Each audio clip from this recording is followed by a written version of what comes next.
हम सबने इसलिए वॉकआउट किया कि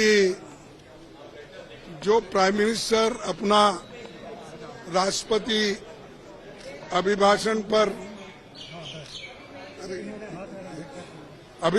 पर जो भाषण दे रहे थे, उन्होंने कुछ गलत बातें सदन को बताई, गलत झूठ। और उनकी आदत है कि झूठ बोलना, लोगों को भ्रमित करना और जो सत्य के जो विरोध में बात करना, ये उनकी आदत है। और मैंने सिर्फ उनको इतना ही पूछा कि जब वो संविधान के बारे में बोले कि आज लोग संविधान के लिए बचाने के लिए डंडोरा पीट रहे हैं, ऐसी बात उन्होंने कही। तो हमने ये कहा, देखो संविधान तो आप नहीं बनाए, संविधान के आप विरोधी थे, इसीलिए मैं वो क्लैरिफाई करना चाहता हूं कि कौन संविधान के फार थे, कौन संविधान के खिलाफ थे, किसने संविधान बनाया, किसने संविधान के खिलाफ बात किया, वो मैं उनके सामने रखना चाहता था।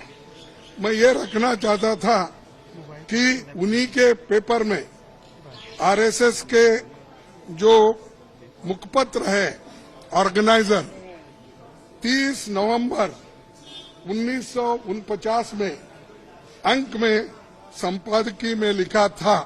यह ऑर्गेनाइजर तो ऑथेंटिक पेपर है उनका, ये उनका ऑफिशियल पेपर है। उसमें ये लिखा गया था, भारत के इस नए संविधान की सबसे बुरी बात यह है कि इसमें भारतीय कुछ भी नहीं है। प्राचीन भारत के अद्भुत संवैधानिक विकास के बारे में इसमें कोई जिक्र ही नहीं है। आज तक मनुस्मृति में दर्ज मनु के कानून दुनिया की प्रशंसा का कारण है। ये किसने कहा? ये ऑर्गेनाइजर ने, आरएसएस ने, जनसंघ के जो लोग थे उस वक्त उन्होंने कहा। और वे स्वयं स्फूर्ति आज्ञाकारित और अनुरूपता पैदा करते हैं। हमारे संवैधानिक विशेषज्ञों ने ये बात निरर्थक है। उन्होंने ये कहा कि यहाँ तक जो कॉन्स्टिट्यूंट असेंबली के मेंबर से किए हैं ये गलत है। उन्होंने उस वक्त अपोज करके इस संविधान को उन्होंने नकार दिया था और आज उसकी रक्षा की खुद बात करते हैं और हमारे को बोलते हैं कि हम संविधान विरोधी है। अरे खुद विरोधी है, जन्मता ही विरोधी है, शुरू से विरोधी है।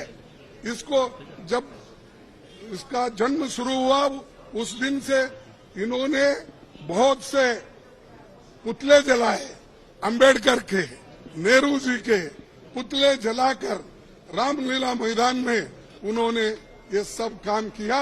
आज ये बोल रहे हैं कि हम संविधान के विरोधी हैं।